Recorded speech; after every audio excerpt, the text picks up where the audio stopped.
నమస్తే, welcome to me TV news.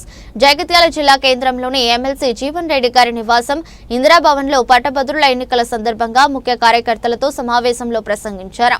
పట్టభద్రుల MLC Jeevan Reddy ఏ విధంగా భూముల వ్యాపారం చేయాలని మాట్లాడతారా, లేకుంటే ఏ విధంగా డబ్బులు సంపాదించాలని చెప్తారా? ఏం చెప్తాడే మన స్థానాన్ని భర్తీ చేయడం కొరకు వచ్చిన అవకాశం ఇది. దీన్ని మనం వినియోగించుకోవాలన్నమాట. మన స్థానాన్ని భర్తీ చేసే అవకాశం మనకు వచ్చింది. దీన్ని వినియోగించుకోవాలి. వీళ్ళ పార్టీ పటిష్టత కొరకు కూడా ఇది ఉపయోగపడుతుంది అని చెప్పండి. రేపు రాబోతున్న స్థానిక సంస్థలు ఎన్నికలు ఉన్నాయి. గ్రామీణ ప్రాంతంలో సర్పంచ్, ఎంపీడీ, జడ్పీటీసీ ఉంటుంది, మున్సిపాలిటీ ఉంటుంది. పోయినసారి కాంగ్రెస్ పార్టీ దెబ్బతిన్నాం మనం. పోయినసారి కాంగ్రెస్ పార్టీ దెబ్బతిన్నామని చెప్పంటూ నేను ఆనాడు దెబ్బతిన్నటువంటి అభ్యర్థులు అందరూ కూడా ఇవాళ కసితో ఉన్నారని చెప్పంటూ నేను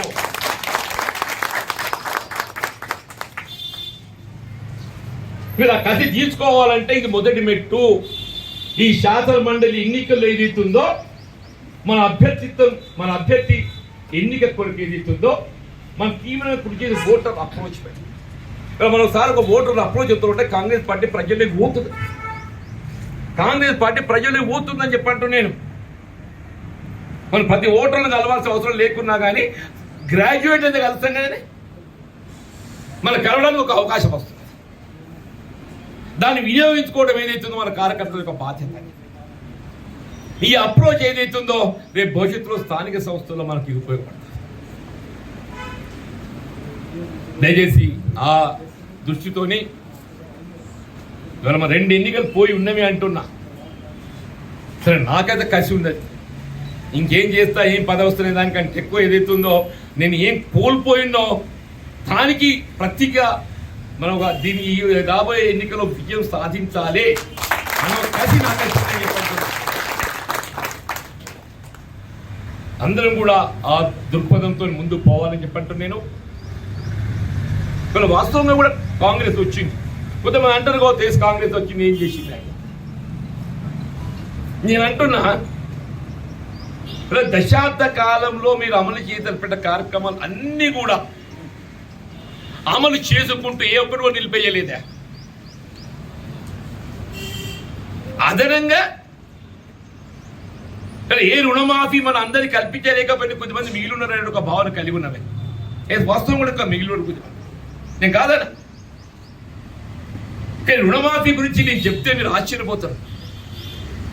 ఈ సాధారణంగా ఏదైతుందో ఈ సాధ్యమయ్యే కార్యక్రమం కాదని భారతీయ జనతా పార్టీ యొక్క ఎజెండాలో రైతాంగాన్ని రుణమాఫీ అనే ఒక అంశం లేదు.